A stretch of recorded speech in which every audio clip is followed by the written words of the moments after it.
So I'd like to start off tonight with a few housekeeping rules for us.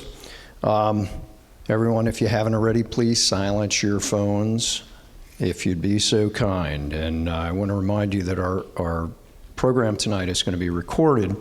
So anyone who speaks, please use a microphone so that we get you on the recording. And understand that we allow no pictures or recording of what we're doing other than what we are recording. I don't know how many of you realize that we have a library too for STN on our website, and Lori Frank is in charge of that, and Lori has everything organized on that area of our website, which is in the resource page. So if you're a member of STN, you can access that. If you're not a member, you can still get on our website. You can't access everything like our resource page. We have handouts, quite a few actually, on the front table here as well as on our back table, and you can feel free to take a look at what we've got there. There's a human trafficking training program that is being held in Warminster this weekend, the 29th and 30th. That you may find of interest in. There are flyers up here about that as well. I think it's going to be a pretty insightful and informative program, so feel free to grab one of those and learn a little bit more about that as well. If you want to access our website, which I just mentioned, and the resources that are contained there, simply join as a member if you haven't already. You can just go on our website at shieldoftruthnetwork.org and just access the icon to join as a member, and you can just join. Basically, all you're doing is agreeing to our 3 tenets as a member. Although we allow for networking at the meeting, and we encourage that, in respect to Hope, who are our guests, are allowing us to use their facility tonight, as well as Nick, who is our helper with everything technical, we are asking that we vacate the building by 9 o'clock. And we'll actually have someone who's going to do the librarian activity and flash the lights at like 10 minutes before we have to get out of here, just to remind everyone. And I think if we comply with that, everybody will be a lot happier and able to wake up tomorrow morning and not be as grouchy as they might be otherwise. I want to thank a few folks tonight. Once again, I want to thank Lori Frank for putting together our upcoming events flyer. Hopefully you've seen that and have an idea what we have coming in the next several months. I also want to thank Jana Epler for a lot of our marketing expertise in getting information about not only this meeting, but all of our meetings that we have and other information that we want to disperse to members. As you know, we value your thoughts and input, so if you have suggestions or ideas to assist STN in our mission, you can jot it down or you can mention it to somebody who's one of our support staff, and be able to help us in our mission. There's a table, as I mentioned, at the back of the room where you can drop any notes you want to make about things that you'd like to see us do, or as I said, pass it on to a volunteer here tonight. Is anyone here new tonight? Well, that's nice too. It's nice to see you back again. And we thank you for joining us and for being a part of what we're doing. As you know, STN has a backbone, and that's made up of our committees, and we have been truly blessed with leaders of those committees who have stepped up to chair them and to serve on those committees. I'd like to ask our committee chairs, as we always do, to take a moment and give us a brief update on the committee's goals and plans for the future and any activities they're in the midst of. Our first committee chairman that I'd like to invite up is our State Legislative Committee Chairman, Scott Emmert, to bring us up to speed on what his committee has been up to this last month. When I was talking to Michelle, I thought she said I had 40 minutes, not 4. So I'll try to talk really fast and get through this. Now, I really wanted to thank our committee members. We have a great team. We have Bill Jacobs, we have Pat Haberly, Sally Worth, and Dave Windsor, and they've been working very hard with us. They commit time to what we're trying to do. One of the most important things that we focus on doing is bill review, and there's a ton of bills that are coming out every single day. And we're trying to work out a process where we can really monitor the bills well, and we feel like we're getting it down better and better. We're monitoring not only the bills that are actually in the legislature right now, but also those that they're planning on introducing, so that we can get an idea of where the state Senate and legislature is actually going. We talked I guess a couple times ago, back in June, about a group of bills, 4 bills that were called the anti-hate bills. They passed the House, and now they're in Appropriations Committee. They passed by partisan voting, so 102 Democrats passed it to 101 Republicans that rejected it. And the 4 bills have to do with changing ethnic intimidation to hate-based intimidation. And the danger in this is that it's a definition of what exactly is hate-based, and it could be different and mean different things to different people. So that's something we'll keep a close eye on. Once again, our Senate, we have a majority in the Senate, so a lot of the bills that will come out of the House will not pass through the Senate. So we're kind of hoping that they stand strong. One of the other things that we're doing currently is we're holding a Constitution class. And there's several people in the room here that are in attendance at the class. 6 weeks course is what we're currently doing. We're 3 weeks into the course, and I think it's been very successful. If anybody wants to find out more information, if those of you who are attending, if you want to raise your hand, and we'd be more than happy to talk to anybody after the meeting. And one of the other things that we're focusing on doing is connecting with the local leaders. We think it's critical that we have a voice in what's occurring within the Senate and the House. And we have established connections with Malou McKenzie. She's very interactive and she's very engaged with us. And we're working to establish contacts with Tracy also. So I think overall we're making a lot of progress. We got a long way to go, but I really appreciate all that the committee is doing. Thank you, Scott. And I can tell you that this committee is very active and on top of what's happening on a statewide and really national level, too. So thank you, Scott, and thanks to the committee members for all that they're doing right now. Next, I'd like to invite Jayana Epler to come up and just give us an idea of what's going on with the Communications Committee. Now, I want to emphasize that each one of these committees is made up of a body of committee persons, and we really need help on those committees, every single one of them. So if you have attributes or skills in one of these areas or you have a passion about it, please feel free to step up and speak to these committee chairs about that. Thanks, Doug. Good evening, everyone. So Communications Committee right now is pretty sparse. It's me and Doug.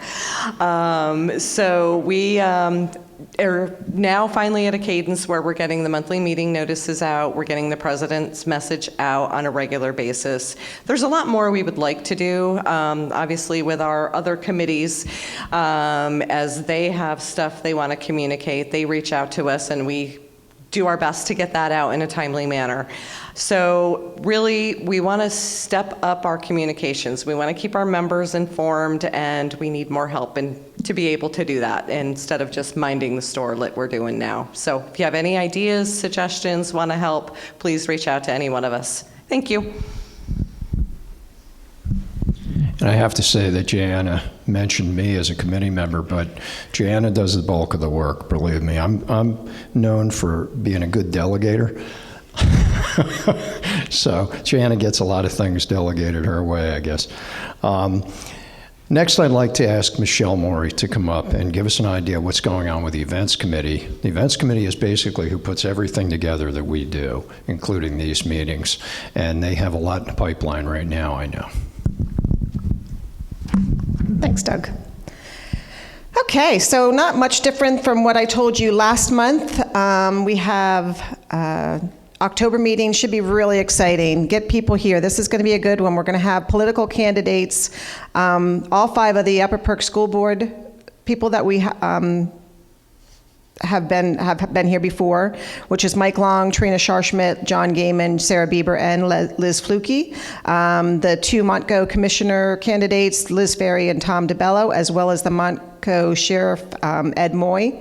And Tracy Pennycuck will be here as well. And I think there's potential for one more. Yes, person that will be here. So they're each going to have time to speak, but we're also going to have quite a bit of time at the end for Q&A for all of them. So it's going to be a great meeting. Should be very informational. And of course, the following Tuesday after that is voting day. November 28th meeting we've been working on. It's going to be considered our annual member meeting. And we're also going to have a recognition and awards event that same night. December, we're giving you the month off because of the holidays to enjoy that with your friends and family, but still keep yourselves active as you can. We're looking to add another movie night soon, so if you have any suggestions or thoughts on that, please let us know. We'll certainly take that into consideration. And we're working on starting things for 2024 as well. We're not too far away from that. And that's what we've got going for right now. Thank you, Michelle. And again, the Events Committee has been very active from the get-go and has been able to put together a lot of really neat events for us, like what's coming up, everything that just Michelle just mentioned to us. So now I'd like to invite our Second Amendment Committee Chairman, Gary Wolf, up to give us an idea on what's going on with some of the things he mentioned last time. So Gary, if you want to give us some insight into where you guys are now. I'm going to stay down here if you don't mind, because I got some paperwork. Good evening, everybody. How's everyone doing tonight? Just briefly on the legislative side, I did mention last month that the Supreme Court's going to be taking up a major gun case in the next session, which starts October 1st. On October 2nd, they're going to begin hearing arguments for it. That's the one where the gentleman, a bad guy actually, down in Texas, had a restraining order put against him, and he's fighting the constitutionality of the restraining order subsequent to the Bruin decision. So we're going to keep an eye on that one. I'm sure everybody has heard the nonsense going on with the governor of New Mexico. Well, the impeachment process for her is underway. At the time that she put out her crazy executive order, all the pro-gun alphabet agencies filed suit in federal court. The NRA, they lagged behind by about a week, and they just filed suit in state court. It's actually a good move, because if anything goes wrong in federal court and they lose, NRA is saying it violates New Mexico's state constitution as well, so they may have a victory at the state level. You guys may have heard that crazy Governor Newsom has put forth the process to start the 28th Amendment, which, if passed, will abolish the Second Amendment. I can't see that happening, but they're stopping at nothing. So that's it from the legislative side.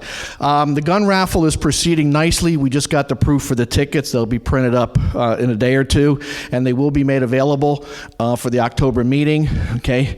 Well, some things have changed. We got rid of some of the other stuff like ammo and rangefinders and crossbows and stuff, and it is strictly guns. We're hoping that the selections of guns that we picked are very enticing for you and your friends to buy tickets. The MSRP on all the guns that we're have chosen is over $10,000. So we've bumped up the ticket price to $25 a ticket, because this is the largest fundraiser for STN. So it is your gun raffle, not just mine, because I'm the head of the committee, but it's yours as well, because STN needs funding to keep doing what it's doing. So please invest. The STN Shooting League, we're in the final discussion phases. On the back table, on my blue clipboard back there is a form to fill out if you want to pre-register. The biggest issue right now is finding the necessary space, and that's going to be dependent on how many people sign up. So 5 people signing up is one thing, 50 people signing up is another. Okay. The other thing that we want to do is I want to get a pulse, since I'm relatively new at this. I'm going to be passing out this survey of what you want out of your Second Amendment committee. Because again, it's not just mine. I'm just one that comes up with these harebrained ideas. So we're going to pass these around with Scott's help, fill them out, give them back to me. We really wanted this to go on the website so that others who don't attend the meetings can eventually fill this out, and we'll get to that in due time. Okay, and lastly, when I first asked Doug to explain what STN does, he was spot on, but he was very wordy, if you remember that. Anyway, in July, when Scott, Doug, and I were at the political rally in Quakertown, I heard Doug explain it in a much more concise manner, and he used hand gestures to describe it. The biblical foundation, the constitutional framework, and the keystone, the educational keystone that holds it all together. So I took it upon myself to say, okay, this is a great message, very short, concise, keeps people attentive as to what your message is. And I had something made here that I want to give to Doug to see if he likes it for a go-forward basis.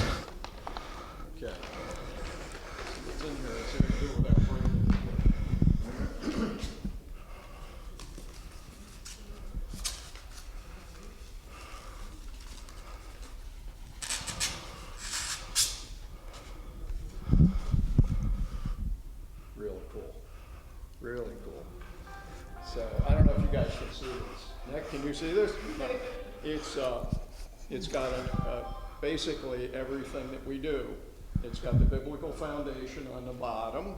It's got the constitutional framework to support everything, and then the educational keystone at the top to lock it together. Beautiful, Gary. Thank you, brother.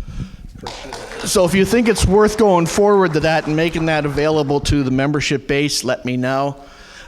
We have the design already set up with one of my print shops, okay? Absolutely. And put it in, get the website up and running with a storefront, and you can sell them.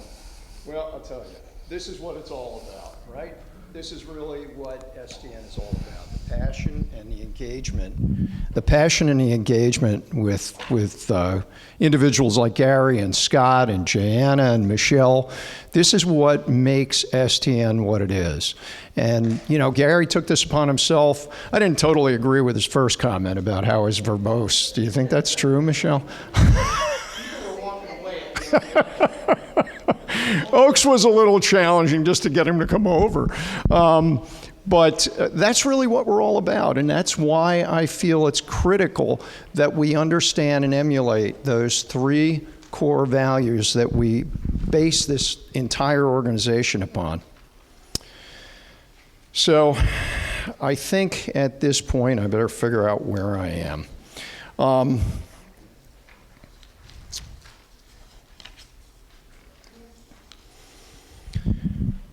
So you guys understand a couple of things. Number one, we are attempting, and I think being very successful at filling a void that exists right now, not only in our government, but in the media, and yes, today in many churches, by sharing the truth. Now, there are obviously exceptions to that statement, but I think the vast majority of us can see that we are being fed information that may not always be totally accurate, i.e. true. So we will do our best to demonstrate to others how to engage in moving his mission forward on the numerous battles that we still have ahead of us. To that end, I'm going to remind you, and Joe's out front, isn't he? Mike, you're going to do the collections today? So I just want to remind you all that we are fully dependent upon donations to fulfill our mission. And we thank those of you who are led to support us. And I want to share something with you that I actually just learned about tonight. Thank you, Mike. I have a colleague in the functional medicine world, and I met with him about 2 months ago, a month and a half ago, I don't know. And we spoke about a lot of what STN is doing. He was aware of STN. He knew who we were. He lives quite a distance away. His practice is in Lancaster area. I can't remember the exact town.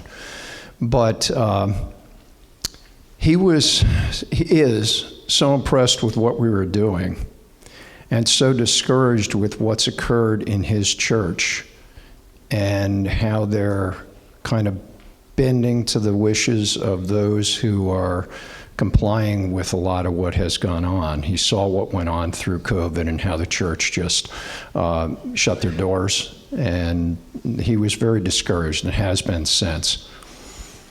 And he was trying to decide where he was going to give his monthly donation rather than to his church. And I just walked in, and Lori gave me an envelope, and she said, "Here, this came for us." And inside was a check for $1,000 from him for this month. That's what we're doing. That's how we're impacting others, and that's how we're changing the perspective of those out there who are distraught with what they see. So I thank you all, and I want you to know that we truly appreciate each and every one of you who have come out to these events to support STN and our mission and his purpose for us. My president's message this month was about unity, and I hope that you read and enjoyed that message. You see, the purpose of much of what we have experienced and what is coming is designed to divide us and separate us. In that way, it weakens our ability to unite and to defend our freedom to think, discuss, and confront what is placed before us. This lack of unity not only weakens us, but perpetuates fear and disillusion of our resolve. We must learn from the past experiences and resist any attempt to reinstate draconian mandates and do little mitigate issues that we are confronted with, but oftentimes do a lot of harm in the long run, as we are seeing now. I don't know how many of you just saw the study on the most recent COVID vaccine, but the news just reported today that I saw it. Scott, you had mentioned that you had seen it prior, that the new vaccine is causing multiple variants that are even more virulent than the way they were initially prior to someone taking the vaccine of this new one. There was also a comment made, and I don't know how this happens because I've explained to people how mRNA works in the past. And once I do, they understand a little bit more how this thing got into your cells and what it does. But typically, it doesn't enter the nucleus of the cell, so it can't really affect the DNA. It only affects the RNA and the synthesis of proteins. But this report stated that there appears to be some mutation of the DNA in the individual cells. So I have to do more research on that before I can comment on it accurately, but it was just something I heard this morning actually on the news, and it kind of caught my ear. So a lot more research needs to be done on that. But my point is that we have to learn from what we've experienced. And a recent research study that I read over the weekend analyzed the impact of isolation mandates, which they had on children. It was published in JAMA Network, and it was titled Young People's Mental Health Mental Health Changes, Risk, and Resilience During the COVID-19 Pandemic. And I'll read just one section from the conclusions of this study, which states that the cohort study of secondary school students, in order to promote mental health and adjustment policy interventions, should foster home connectedness, peer friendships, and school climate. And this is the last part of that sentence. And avoid full school closure and consider individual differences. One of the reasons I got into what I got into with functional medicine is because we do not consider individual differences. And this is something that must be done in the future, not only in medicine, but with what we do with dictates or mandates, because unfortunately, the outcome of a lot of what was done, as you know, was increased suicide rates, psychological issues with kids in particular. So we don't want to see that happen again. And we do need to listen to what the researchers are saying. You know, there are extremes on both sides, and both sides have crazy stuff they say, but somewhere in the middle is the reality of the situation, and we have to look for that common ground. We have to look for the truth, so to speak. We must remain united in our resolve to avoid allowing the arbitrary mandatory imposition of dictates and of rules, regulations, which remove our freedom of choice and eliminate our ability to even question whether the imposition of such dictates were correctly based on the data that was available. To that end, I'd like to bring you some information and data about a current driver of international governmental dictates, mandates, and regulations imposed upon us, and in many instances, our livelihoods as well today. That being the subject of global warming and climate change. The title of my presentation tonight is here on this blank sheet of paper. Title of my presentation tonight is The Science of Climate Change. So I'd like to start tonight by being clear that I'm not here to discuss or debate anything with other than scientific facts that I've been able to discern. I will not show you pictures of a polar bear floating on a solitary piece of ice in the middle of a churning ocean, leaving you with the connotation that the polar ice caps are in an irreparable thaw. In fact, I'll use no tactics to create worry, anxiety, or fear. My intent is to generate thought, further study on your own, and civil discussion and debate. Something that seems to be lacking in our current fervor over the so-called environmental emergency in which we find ourselves. I'd like to further preface my presentation tonight by giving credit for some of what I'm going to be presenting tonight to scholarly groups of individuals who are following the science and not the emotional fervor or rhetoric about climate. I am not a climatologist. I'm not an ecologist. My study was in biology, particularly in human biology. But one organization that does give a lot of good, credible information to us about what actually is going on and some solid facts is the CO2 Coalition. It's based out of Arlington, Virginia. I hope you'll look it up and read some of their information. The executive director of the organization is Gregory Wrightstone, a geologist who has studied and researched various aspects of the Earth's processes for 35 years. He was also an expert reviewer of the Intergovernmental Panel on Climate Change and the author of a best-selling book, Inconvenient Facts. Those of you who recall back in the 80s, a movie was released which kind of furthered some of the global warming issues, and the title was Inconvenient Truths. Another member of this organization is Dr. Patrick Moore, who holds a PhD in ecology. Dr. Moore was also one of the founders of the organization Greenpeace. He left the organization in 1986 and stated upon leaving the organization that the group that he helped direct for 15 years wasn't enough of a wake-up call to stop activists' sensationalism, misinformation, and fear-mongering. He is now on the board of the CO2 Coalition.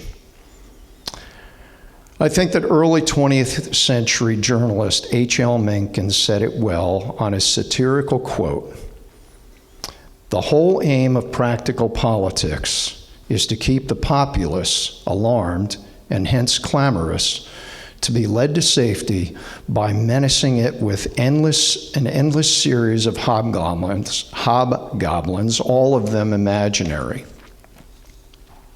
So where did this all come from, you might ask? Let's take a look at the history of global warming, as the concept was originally referred to, and now the ever-popular title we all have become familiar with, climate change.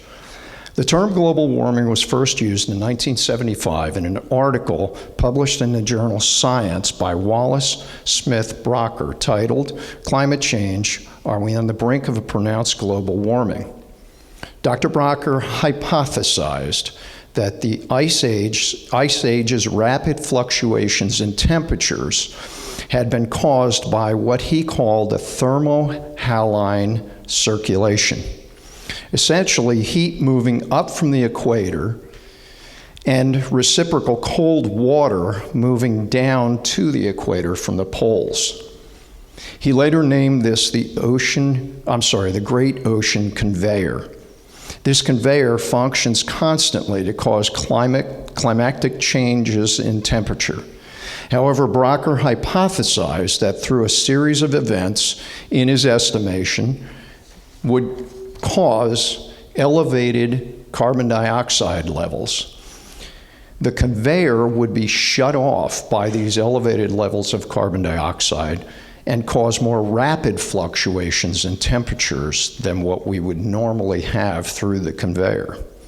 Dr. Brocker was also the first to theorize the potential link between carbon dioxide from fossil fuels to the warming of the atmosphere. He went on to demonstrate a link between elevated CO2 levels and warming periods. Now, this, however, is where the understanding of cause and effect is critical.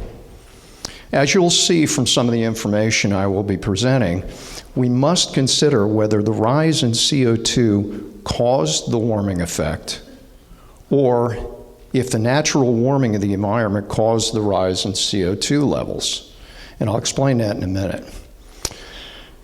We're also led to believe that this relationship of so-called greenhouse gases, or CO2 emissions, cause temperature elevations and catastrophic climatic change is settled science, and agreed with by 97% of the experts in the field, which is a quote that I've heard related many times on news programs and interviews with experts. Unfortunately, for the theorists, this is simply not the case. And please don't forget what a professor told me when I was in college. She defined an expert for us, and she said, an expert is an unknown quantity, X, of drips under pressure, spurt. I always thought that was a good one, because anybody can be an expert. You know, I'm standing up here right now. I certainly am no expert on this topic, but you know, there are many people who are not experts on topics, not just this one, who appear as if they are. So I want you to all remember that, you know, the unknown quantity of drips under pressure. And please don't forget, we must always consider the sources of funding in any research or study when considering the final outcome of the study. We have just witnessed this recently regarding some of the so-called experts who were bribed to change their opinion regarding the COVID issues. I don't know if you saw that, but that was kind of disheartening too. I've just used two terms that I'd like to define. A hypothesis is defined as a proposition assumed as a premise in an argument. It's not a proven fact. A theory, on the other hand, is defined as a proposed explanation whose status is still conjectural and subject to experimentation. In contrast to a well-established propositions that are regarded as reported matters of fact So I just read to you what Dr. Brocker had hypothesized and then theorized about CO2. Those are not proven facts, at least when he made them. So I want you to always listen for those terms, because anyone who reads research studies understands the difference between a hypothesis, a theory, and a fact. So you can see that Dr. Brocker's hypothesis and potential theory were certainly not dealing with facts. Al Gore went on to capitalize with this information in the movie I mentioned earlier, Inconvenient Truth. Many of you were wondering why the name change occurred. We don't hear global warming as much as we used to, but we do hear climate change quite a bit. Unfortunately, for those professing and captivated by the hysteria over heating of the planet, it stopped. And so there was about a 10-year time frame where there was no elevation in temperature when we were talking about global warming. So that's about the time frame that the name change occurred, and we started talking more about climate change. And that was in the mid-2000s that occurred. So let's talk about what some of the big concerns are here. And the number one is carbon dioxide and why it is such a concern. First, it's important to recognize that 99% of the Earth's atmosphere is made up of nitrogen and oxygen. The remaining 1% is made up of several other trace gases, of which the element argon makes up the bulk at 0.93%, and CO2 comes in at a mere 0.04%. So let's understand some carbon dioxide basics. We must recognize that every organic substance contains carbon. We are composed of carbon atoms. The study of organic chemistry is a study of carbon-based molecules. Carbon dioxide is an organic molecule composed of one carbon atom and two oxygen atoms. And our existence on this planet, and all plant life on this planet, is based on the balance of carbon dioxide and oxygen. Plants consume carbon dioxide, and during the metabolic process of photosynthesis, they utilize carbon dioxide and expel two oxygen atoms or molecules. And likewise, we animals consume oxygen and expel carbon dioxide. All plant life would cease to exist on this planet if the level of carbon dioxide dropped below 150 parts per million. This divine design creates an amazing synergistic relationship between all animal and plant life on this planet. So let's look at what this greenhouse effect actually is. This theory is critical to the entire argument of the warming effect that is supposedly destroying our environment. It is, however, an extremely important mechanism for our environment to maintain a constant warm temperature. Here's how it works. About 30% of the sun's radiant energy is reflected back by clouds in our atmosphere. The majority, however, passes through those clouds and contacts the Earth's surface. Some of this re-emitted energy is absorbed by greenhouse gas molecules. These molecules absorb the radiant energy, and they emit energy as heat themselves. This is the greenhouse effect. Now, in order to gain a perspective on the amount of CO2 in the Earth's atmosphere, let's compare the atmospheric concentrations of carbon dioxide to our neighboring planets. The Earth's atmosphere is composed of 0.04% carbon dioxide, and our average temperature is 59 degrees Fahrenheit. Without these greenhouse gases, it is estimated that the average temperature would be about negative 0.4 degrees Fahrenheit. By comparison, Venus is composed of 96% carbon dioxide and has an average temperature of 836 degrees Fahrenheit. Mars, on the other hand, has virtually no atmosphere and therefore no CO2. So Mars has, in turn, an average temperature of negative 67 degrees Fahrenheit. The National Geographic Climate Change website lists the following gases that comprise the greenhouse gases in our atmosphere: carbon dioxide, methane, nitrous oxide, which is actually a laughing gas, fluorinated gases, and ozone, with carbon dioxide making up 63% of that total, and methane making up 19%. So what would you say that the number one driver of greenhouse gases or greenhouse warming would be out of all those collective gases? It's something I didn't mention that resides in our atmosphere, but I'll give you a couple hints. So it makes up the vast majority of the surface of the world, as well as the vast majority of our bodies. And Scott just said it. The number one driver of greenhouse gas effect is water vapor in our atmosphere. And when we compare the quantity of water vapor in our atmosphere to the amount of CO2, there is a significant difference.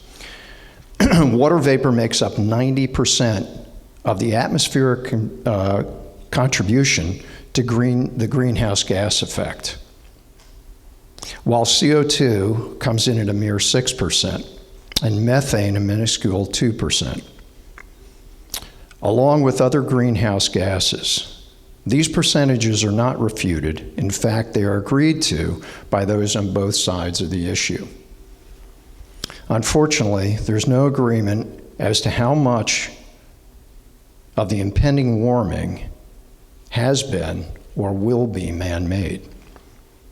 Before the controversy of global warming and climate change, it was generally agreed that by all atmospheric physicists that the main driver of the greenhouse gas effect was water vapor and not CO2. Therefore, it would have seemed nonsensical for governments to declare CO2 a pollutant at the time and the biggest contributor to global warming. Just as nonsensical as it would be today to declare water vapor as a pollutant to be contained and or avoided in order to avoid heating our planet. It appears to be much more convenient for some experts, I know quantity of drips under pressure, and governments to disregard the effects of water vapor and focus on the molecule, some of which is man-made, in order to control and manipulate situations, environments, countries, people. Another interesting fact is that CO2 levels increase the warming effect. As CO2 levels increase, the warming effect actually decreases. Climate scientists have determined that historically, while greenhouse gases were 20 times higher than today, there was no runaway greenhouse warming. So what about the Arctic ice shelves? I mentioned the polar bear picture and all that when we started. The most recent study on the topic was published on May 16th of 2023 by the European Geosciences Union. The title was Change in Antarctic Ice Shelf Area from 2009 to 2019, over a 10-year period. The Arctic ice shelves themselves provide buttressing support to the ice sheet, stabilizing the flow of grounded ice and its contribution to global sea levels. The fear caused by satellite imagery is that the ice shelves collapse, thin, and retreat, according to the authors. However, they state that a few measurements of Antarctic-wide change in the ice shelf area have taken place. So there haven't been a lot of studies on it, but They did one. So over that 10-year period, they used what they called MODIS, which is Moderate Resolution Imaging Spectroradiometry, to measure ice shelf calving and the area of 34 ice shelves in Antarctica. I won't go into all the details of the data here due to time, but suffice it to say that there was a 5,889 kilometers squared increase in the ice shelf formation over the period of 2009 to 2019. They also go on to state that there has been a mass increase in the Antarctic ice shelves of 661 gross tons over the decade from 2009 to 2019.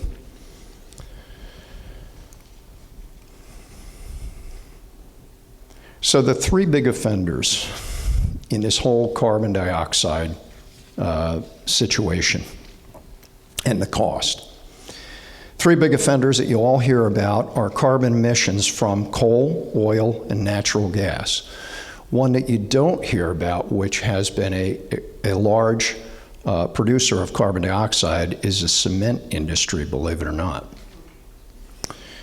The estimate of the cost of implementation of all of the so-called solutions for the global warming crisis by 2100, which is a time frame it's anticipated to all be taken care of, would be $100 trillion.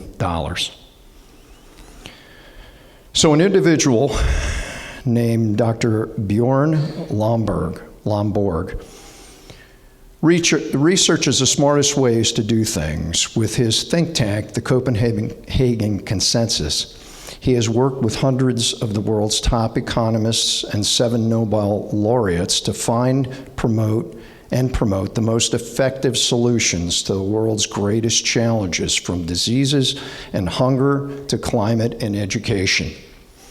In 2016, he released information regarding the cost-benefit ratio relative to the $100 trillion expense in the fight against global warming.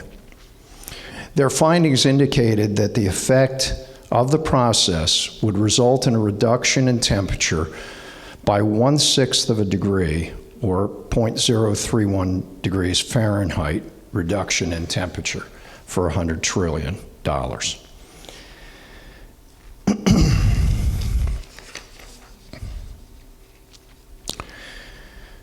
By the way, I don't know if you guys saw, but Joe Biden just signed an executive order, which we're learning about in the Constitution class, creating the American Climate Corps. According to the White House, this is a workforce initiative that will train over 20,000 young people for good-paying jobs in the clean energy and climate resilience economy. I believe that he thinks it'll be like the Peace Corps that President Kennedy launched about 60 years ago.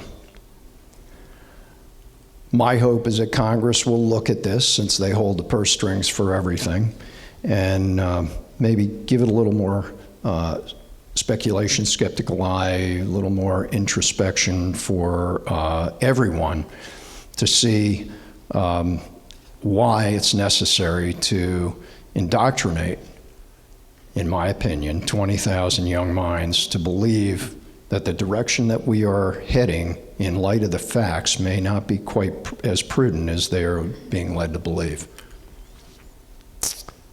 So where have we come from relative to CO2 levels historically? And I just checked this the other day, so as of September 22nd, 2023, our atmospheric CO2 level was 414.73 parts per million. In comparison, in the mid-18th century, the levels were around 280 parts per million. However, if we're to look at the levels in a narrow framework of several decades, or even centuries, the 120 to 150 part per million increase in CO2 concentrations would seem significant. However, when we step back and view this level over millennia, we gain a different perspective. While we can acknowledge that the CO2 levels are elevated by comparison to, say, 1850 levels, they are significantly lower than they have been in nearly all of the Earth's history.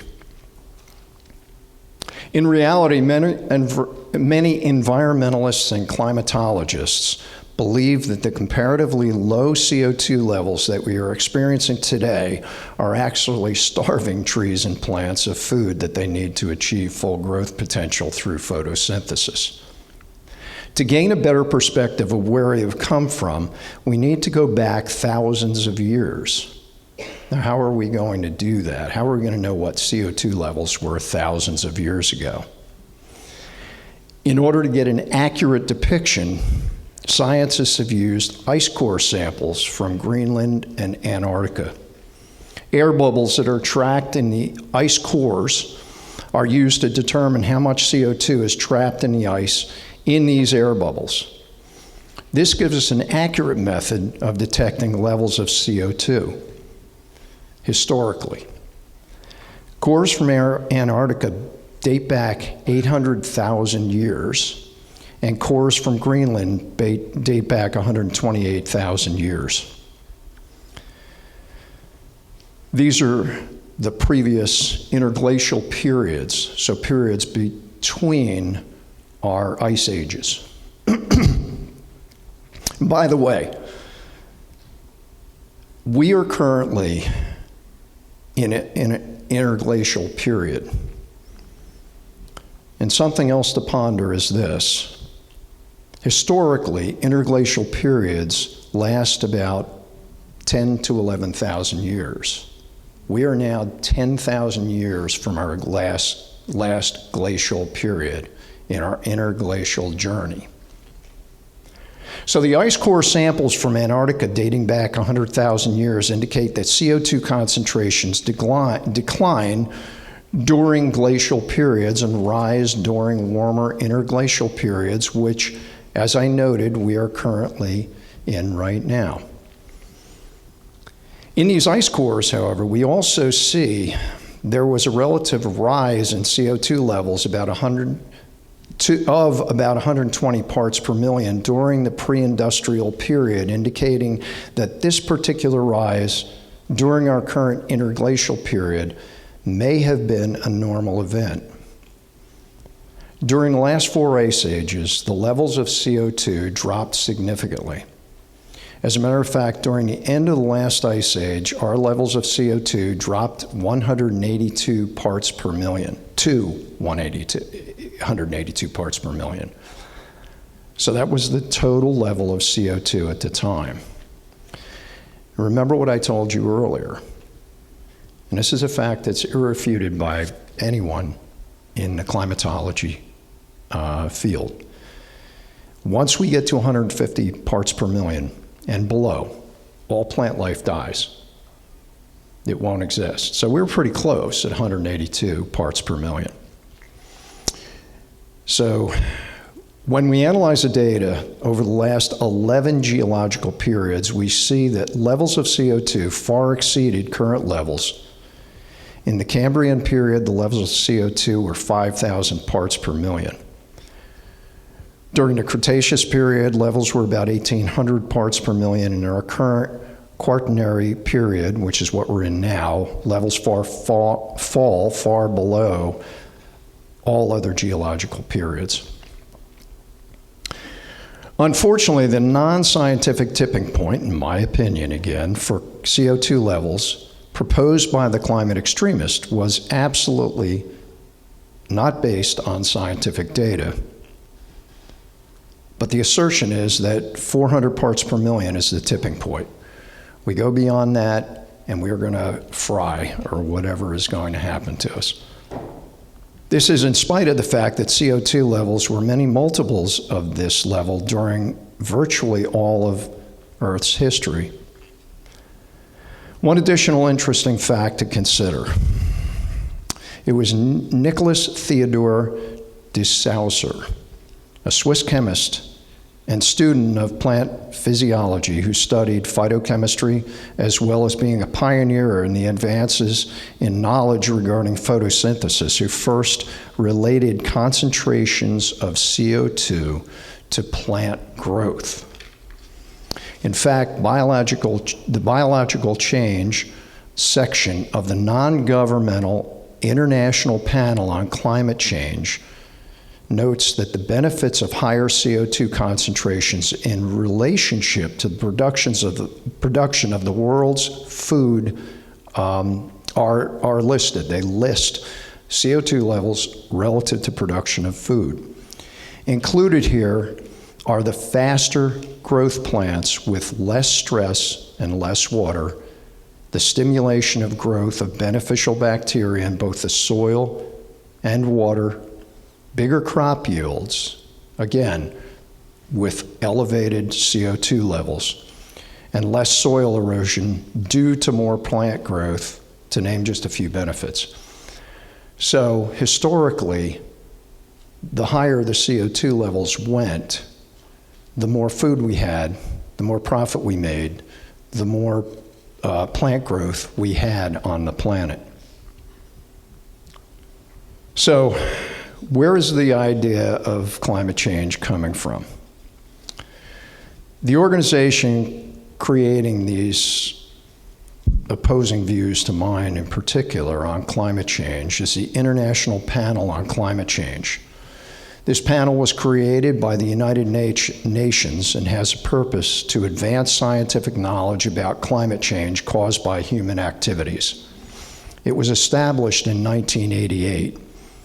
Each of the 195 member states appoints a Bureau of Scientists to serve during a 6 to 7 year assessment cycle. Its secretariat is located in Geneva, Switzerland, and is hosted by the World Meteorological Organization. Once again, another UN entity. So, I think I'm getting close, Michelle. I haven't seen a red sign come up yet, but I gotta be getting close. Just a parting thought for everyone to ponder tonight. And I hope you'll take this cursory and basic information that I've been able to present so far and build on it. Because it's important. I mean, one of our goals is to educate, but honestly, there is so much information and so much data relative to this topic that we really need to understand how important it is for us to delve into that individually and collectively and be able to share that information and share it with friends and share it with family and share it with others and be able to discuss it in a civil way. One of the things that is unfortunate today, and not just relative to this topic, is the fact that, we've seen it here right in our own community. We have labeling, we have name calling, we have all this stuff that really accomplishes nothing. It denigrates the individual who's doing it, and it really serves no honest purpose. So I think it's important that we all take into consideration the fact that we have to study, we have to learn, we have to be educated. That's part of the reason that the Events Committee and the State Legislative Committee put on the Constitution class. Because it's important we understand what these things are. It's important we understand who really is in control. We function in a representative government. We elect individuals to represent us. And when they don't represent us, we need to vote somebody else in. And I think we lose sight of that power that we have. And part of the reason we lose sight of it is because we don't have unity. We don't stand together on things. And I think it's really critical for us to get that point across, not only to ourselves, but to family and friends, because this is going to happen again and again. And the outcome of what we went through last time was not good. You guys know I went to the school board twice over the mask thing, and I had to do my own research because there really wasn't any research about the masks. But if I looked at the pore size of the masks, the only one that we had data on was the N95, and I look at the micron size of the virus, there was a significant percentage of the virus that was smaller than even the pore size in the N95. So we need to do that ourselves. We need to study, we need to research, we need to share that information with one another.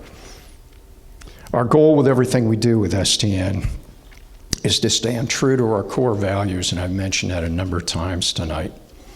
And tonight I trust that I've been able to give you some information on the subject and fulfill our third core value, which is education. There is much more to be explored on this subject of global warming and climate change. I hope that you have received a little bit of whetting of your appetite to go further and research and learn and discuss this topic and others with friends and family. So I know we have questions, and I know we have questioners out there. I will emphasize again, I am certainly not the climatologist, but I will do my best if there are any questions that you had about what I presented, because I can't go into much more detail than that. Anybody have any questions? I figured you would. Came in with your book and everything. Go ahead. Experimental evidence is there that's reproducible that can demonstrate a climate warming or a climate cooling? The only thing that I've been able to discern, and your name is? My name is Sanity Claus. What I want to know is if there's any experimental process which proves or disproves a theory of climate change. Well, since you won't give me your name, sir, you have mine. I won't contain a civil discord with you if you can't even introduce yourself. Sorry. Any other questions? Yes, sir. There's a mic on the stage. Oh, yes. 2 cents. Oh, I'm going to press the button there. Some of the things you were talking about, one was warming of the oceans. They are warming, but it's not coming from the sun. It's coming from underneath. 80% of the volcanoes in this planet are all under the oceans, and they're all active right now, more than they have been.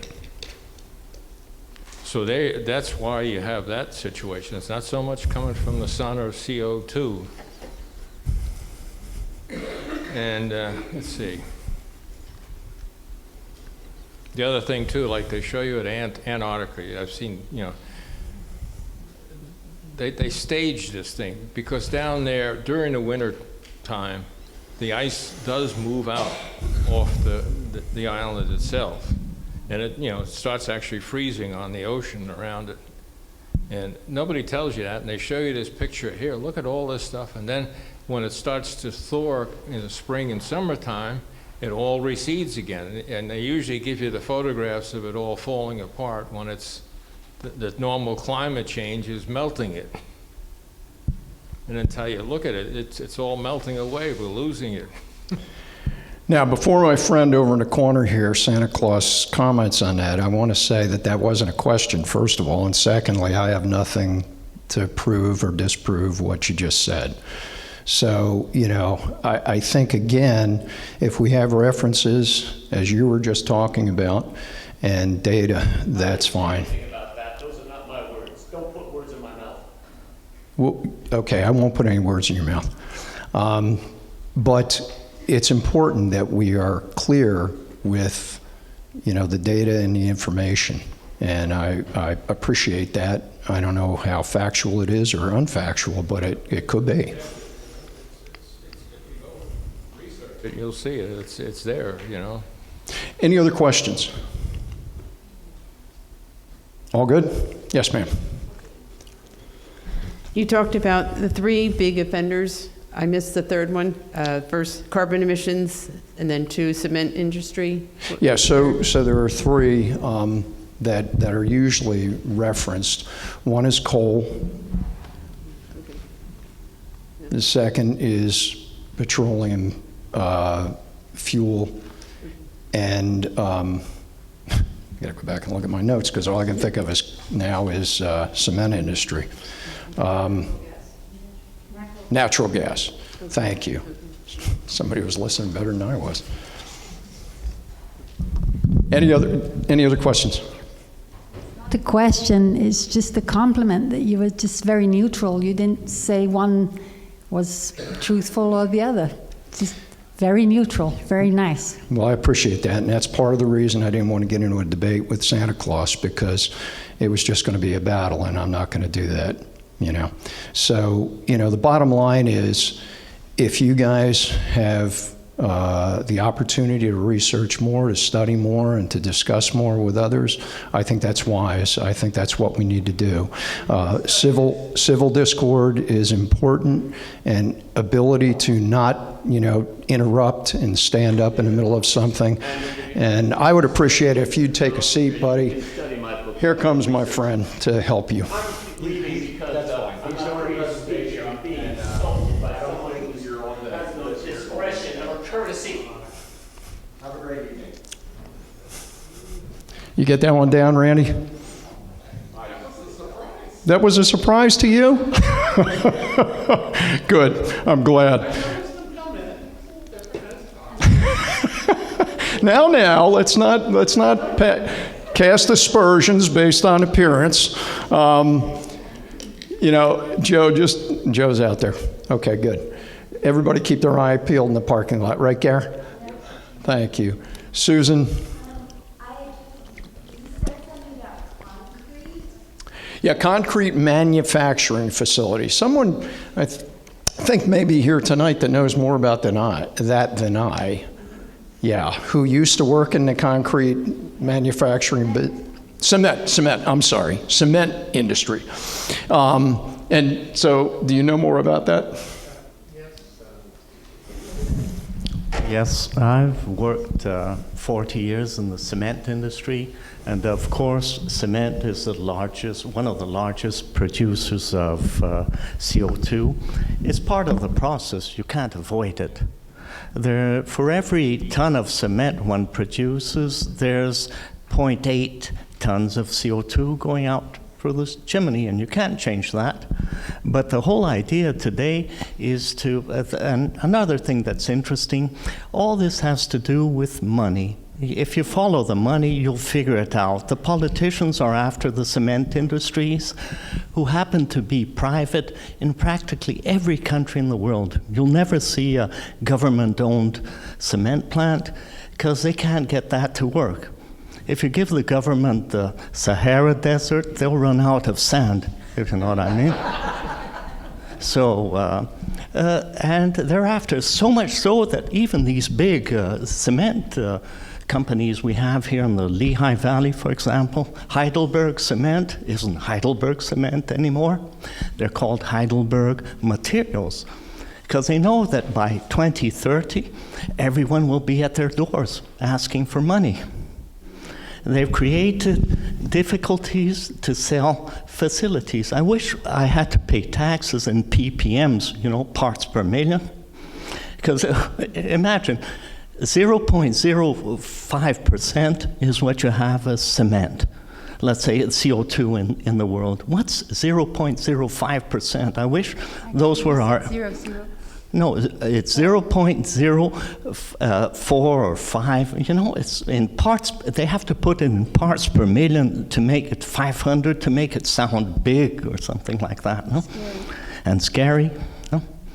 So, but anyway, would you like? You won't have to escort me out. Don't worry. I just thought that you might want to... Randy, we love having you here, trust me. I thought you might want to review with them just so they know the difference between climate and weather.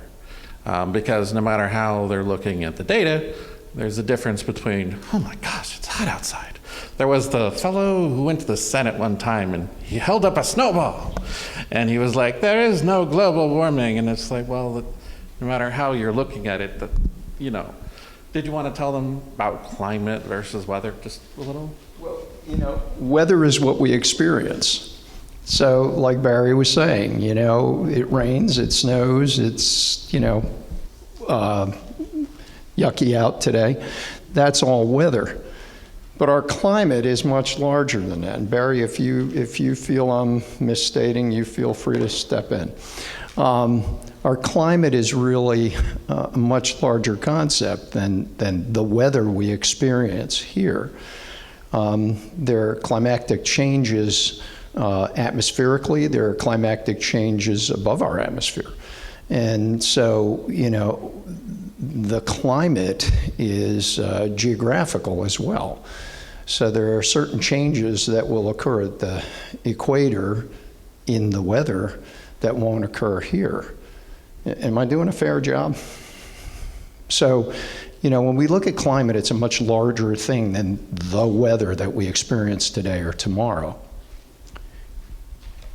Fair? Yes, ma'am. But you need this. I thought it was interesting that... Wait. You thought it was interesting? Yeah, it's interesting that you're differentiating the word and the meaning and the concept of climate and weather. But the fact is, climate or weather, it's much more complex than what the scientists have been doing.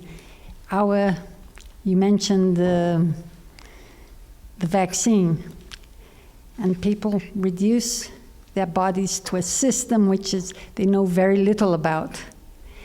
So our systems are much more complex and ample than what most intelligent people can figure out. So they are trying to make policies on stuff they don't really understand. And nature, God, evens everything out in its own, balances things out, like you were mentioning the forests and CO2. Vegetation needs the CO2. So whenever people start interfering too much with helping one group, they end up hurting other groups of different lives. I don't know. And I know you've experienced that, actually, Helen. So, yeah, I get what you're saying. And balance is important in our ecosystem and in our bodies and everything else. I'm going to change the subject for a minute and mention that this was given to us by a member who makes these. And his company is called Ram Carvings. He's right out of Palm, PA. So if you have any interest in these, they hang on your wall. Feel free to stop up and pick up a card from him. And if no one else has any pressing questions, I'd like to finish this up. We good on time? Yeah. Turn it on. Make sure it's on. It's on, but through your mouth. Not in your mouth, right? Okay. But when I'm with somebody and they bring up the topic of global warming and stuff, and I say, oh, gee, I know all about that stuff. It changes 4 times a year. That's weather. Is that weather? All right, so... Oh, I'm sorry. I apologize. Oh, look who's here. It's good to see you. It's great to be here. I was wondering if I would be allowed to share a 1-minute video. This is something that was passed along, I guess, in 2021. It's not 2021, but it's older. It's an actual clip of the co-founder of the Weather Channel. That's awesome. And CNN. It's classic, and it says the truth. Well, we have it, actually. Oh, you do? Yeah. But first, a story you will see nowhere else this morning. It's about one of the biggest crises we face, climate change, and a media war over that crisis. Climate deniers, people who believe climate change is not happening in any meaningful way, are sometimes painted in the media as fringe characters, as kooks. So this might shock you. a man who co-founded the Weather Channel, thinks climate change is a hoax. His name is John Coleman. Before launching the Weather Channel in the early 1980s, he was the original weatherman on Good Morning America. And after launching the channel, he was also a local weatherman in New York, Chicago, and San Diego. Now he's retired, but his recent open letter saying that climate change is, quote, not valid, got a lot of attention and landed him in prime time on Fox News. So what did the Weather Channel do? It very publicly disavowed him. After all, for those who believe that the climate is changing and fast, this is a life and death matter. I've said before here on Reliable Sources that I don't think there are two equal sides to climate change. The scientific consensus is that it's real. The debate is over what to do about it. And the press has to be careful about creating this notion of sides. But Coleman's platform as a co-founder of a channel dedicated to weather is unique, and so is the channel's declaration that it believes climate change is happening. So this morning, both players are here, Coleman and the CEO of the Weather Channel, David Kenny. First, let me bring in John Coleman. He's in San Diego this morning. Thank you for being here. It's nice to be on CNN. Hello to all your viewers. I resent you calling me a denier. That is a word meant to put me down. I'm a skeptic about climate change, and I want to make it darn clear, Mr. Kenny's not a scientist. I am. He's the CEO of the Weather Channel now. I was the founder of the Weather Channel, not the co-founder. And I'm glad you did, because I am addicted to the Weather Channel. I watch a lot of cable news. Now, hold on just a minute. I'm not done.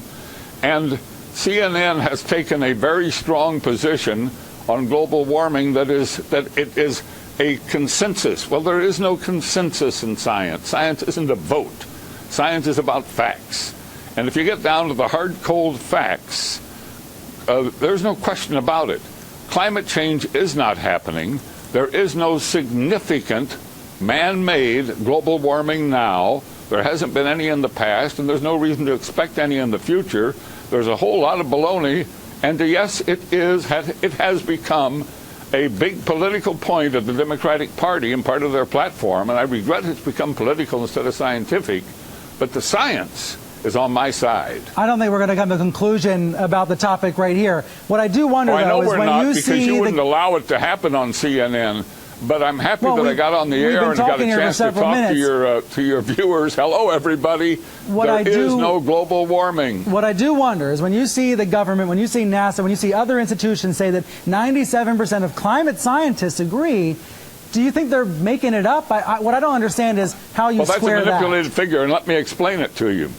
The government puts out about $2.5 billion directly for climate research every year. It only gives that money to scientists who will produce scientific results that support the global warming hypothesis of the Democrat Party position. So they don't have any choice. If you're going to get the money, you got to support their position. Therefore, 97% of the scientific reports published support global warming. Why? Because those are the ones the government pays for, and that's where the money is. It's real simple, but that doesn't mean it's right. That doesn't make it true. That only makes it bought and paid for. The money goes in circles. I'm not a scientist, so I'm not going to try to refute you on the facts. That's the truth. I'll simply say that the vast majority... Please stand back from this issue and let the two sides be on the air. There are 31,000 scientists who have signed a petition that says it is not valid, that my position is correct. And we'll keep battling, and we will prevail in time, but I don't know if we'll do it in my lifetime. I do hope viewers are Googling the data you're sharing, because I do think it's skewed. I have to say that. I want to ask you about the weather. No, it's not true, and I hope you will go to the websites that present the papers that show that none of this alarmism about ice and heat waves and droughts, none of it is happening. Is the Weather Channel part of the conspiracy? Well, the Weather Channel has bought into it. As I say it, they've drunk the Kool-Aid. But so is all the media. That's no big surprise. Let me read to you what the channel said this week, because after you appeared on Fox... Weather Channel statement. Well, let me read it to the viewers then. After you appeared on Fox, they did put out this statement distancing themselves from you. They said, Mr. Coleman does have a place in our company's history, and we appreciate the contributions that he made more than 30 years ago. However, we want to be clear, John Coleman is no longer affiliated with our company. How did you feel to see them disavow you in that way? Well, no problem. I mean, that's all accurate. And the statement that's on their website, which they reissued this week, was written back in 2007. And that's a rather reasonable warmist statement. It's not full of alarmism. It's not full of the sky is falling. It's a pretty reasonable statement. It's not the programming they put on the TV that's not reasonable. And you know, when they put on their climate geeks, those aren't scientists. Those are nuts. You sound like a man disappointed. They never put on a real skeptical scientist. They don't give us any spot on their channel. That's too bad that they don't. You sound like a man disappointed by the channel that you helped create. Oh, I'm terribly disappointed. I created a channel to give people their weather, tell them what the weather is now and what it's going to be where they live and in their region, and keep them posted on the weather and serve a real purpose. And that channel has been totally distorted and become strange as it can be. Well, John, thank you for being here this morning and sharing your views with us. Well, I thank you for letting me on CNN. I had my say, and it was great fun. So we can have fun with it, too. So, in closing, as I consider where we are as a nation, a community, and as individuals, it becomes more and more apparent to me that we have taken a lot for granted. Many of us have focused on what we have done wrong over the years as a nation, as a state, as a community. But all too few of us credit ourselves for what we have and continue to do right. We can all acknowledge that our freedoms are being nipped away every day, and those who lose sight of the intent of our founders when they constituted this great republic, they intended to empower we the citizens with the power, and not bureaucrats who are not even oftentimes elected, who mandate our society and change its course. This is often done through rules and regulations imposed for reasons that may not be for our common or individual good. See, it's our godly obligation, honestly, in my opinion, to confront and challenge, if necessary, and resist those regulations.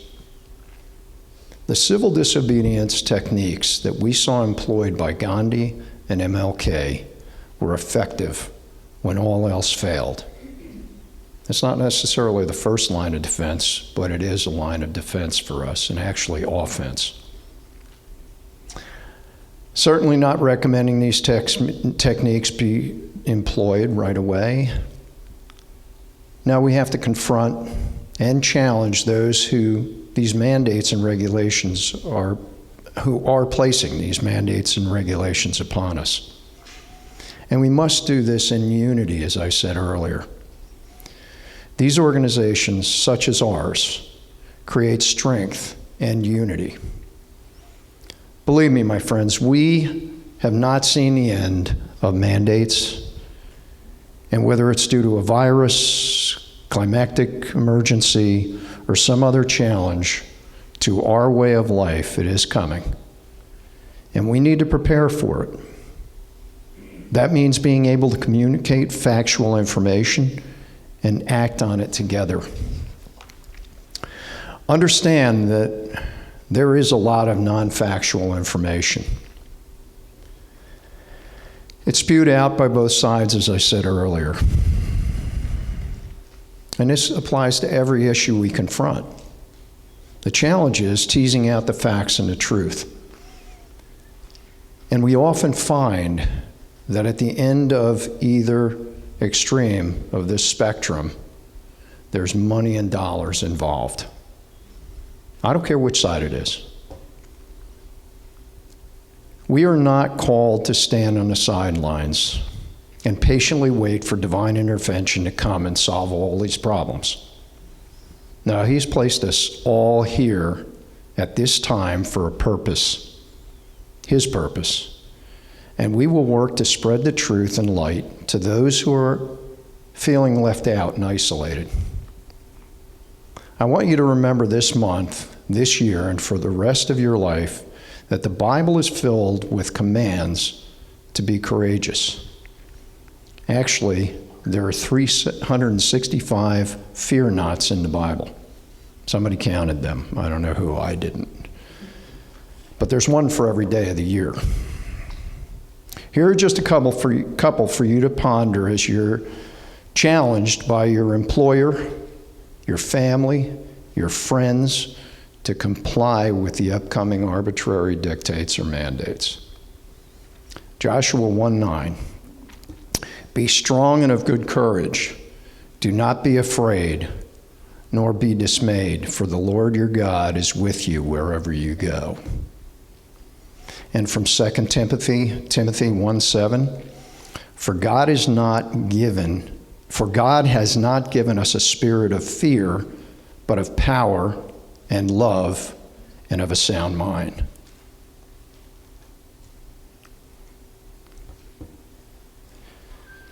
I had somebody last meeting come up to me and say, I've been to a lot of these kind of meetings, a lot of these patriot groups. I don't like that term, honestly. But he said, I have never been at one where I felt the Holy Spirit like I did in this meeting tonight. And I honestly feel that's what separates us. That's what joins us, but that's what separates us too. Because I got into an argument with a local politician, not an argument, a discussion, when he had an email sent to him by someone in our organization who called him a communist, essentially. And I had to go kind of smooth that one out. And that didn't go over big in the beginning. And his first comment to me was, you and your organization, all those other patriot groups, I'm getting a red light. And I stopped him. And I said, wait a minute. I said, first of all, you don't know anything about our organization. And secondly, don't lump us in with all those patriot groups. And from that point forward, we had a conversation. And from that point forward, he understood who we were. That's the strength and power that we have. Because we function in facts to the best of our ability. I trust you all will be taking home more with you tonight than you arrived with, and I also hope that you will not sequester this information, but will share it, study more, and learn so that you can confront those who are ignorant of the facts, or just plain ignorant, and being led astray. I thank you for coming out tonight. I wish you safe travels for everyone. And I look forward to seeing you next month as we meet again for our monthly meeting. As Michelle said, we're going to have a pretty interesting meeting packed with many candidates for seats that are running, and will be also, well, that's in October, right? Yeah. Okay, just keep me straight. In November will be our big annual meeting. So hopefully you all can make it next month. Hopefully you enjoyed tonight. Hopefully you learned more, and hopefully you can teach more from what you learned. Thank you again. Take care. Have a good night. And something I didn't do. Gary surveys. Yeah, if you guys could just hand those in to Gary and Scott so they have an idea where you stand. And Gary, thank you again for your thoughtfulness and your idea. The concept is beautiful.